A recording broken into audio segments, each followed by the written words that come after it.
What's up mga kapogi? Woo! Walang pasok, it's bike time! Woo! Here we go! Yo, outfit check. Thank you sa misis ko. Binigyan ako ng bagong short. So, tara, pasyal-pasyal muna tayo. Let's go!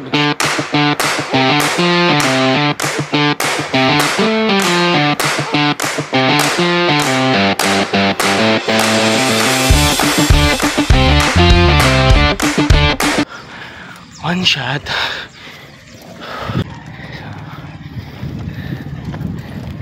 Dami nag-jogging. Balik-balik tayo. Hinahon ko lang yung pataas kung kaya ko. Kaya ko. Hindi mo lang nagpalit ng commute. Happening now right here at Heaven of Press. Ayun, daming tao.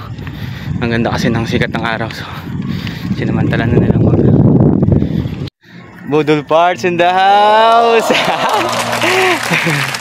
At matapos nga akong umakyat sa Heaven of Press ay nagpatuloy pa ako at pumunta dito sa San Ildefonso Church dito sa Tanay Rizal upang mag-ikot-ikot dahil balak ko nga ngayong araw ay mag-ikot-ikot dito sa mga possible na pasyalan at pwedeng puntahan tuwing umaga dito sa bayan ng Tanay.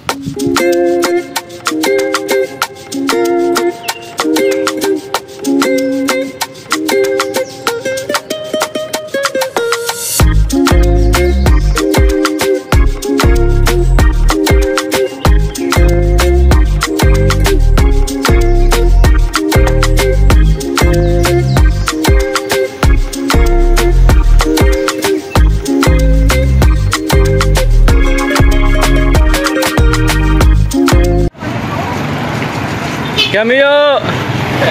Ay ka sa vlog!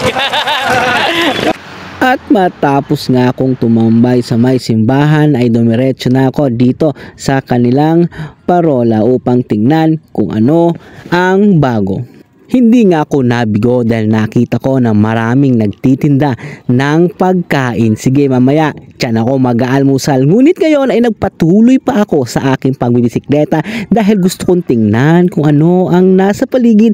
At the same time ay nakapamasyal na rin. At ito ang kanilang unang parola. Siyempre, iniwan ko muli ang aking cellphone upang tumambay pogi at kunan ang aking sarili. Na kahit nakatayo lamang ay talaga namang sobrang gandang lalaki.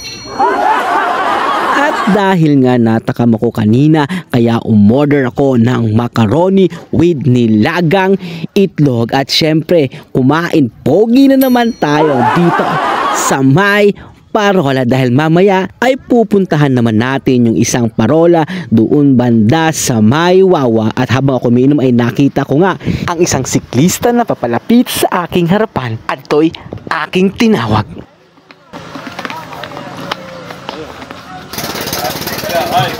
Tagspe!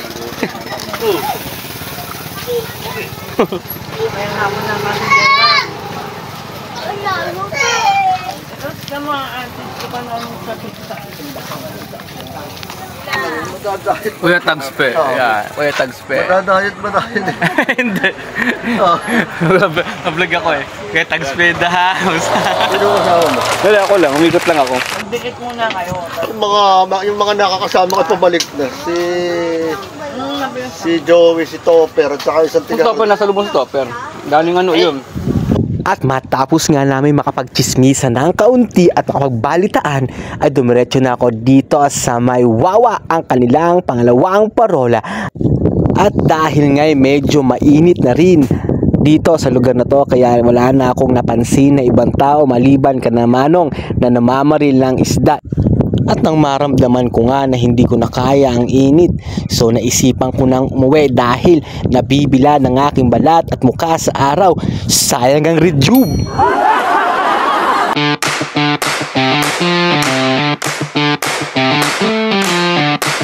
So hanggang dito na lang. Salamat sa pagsama. Goodbye!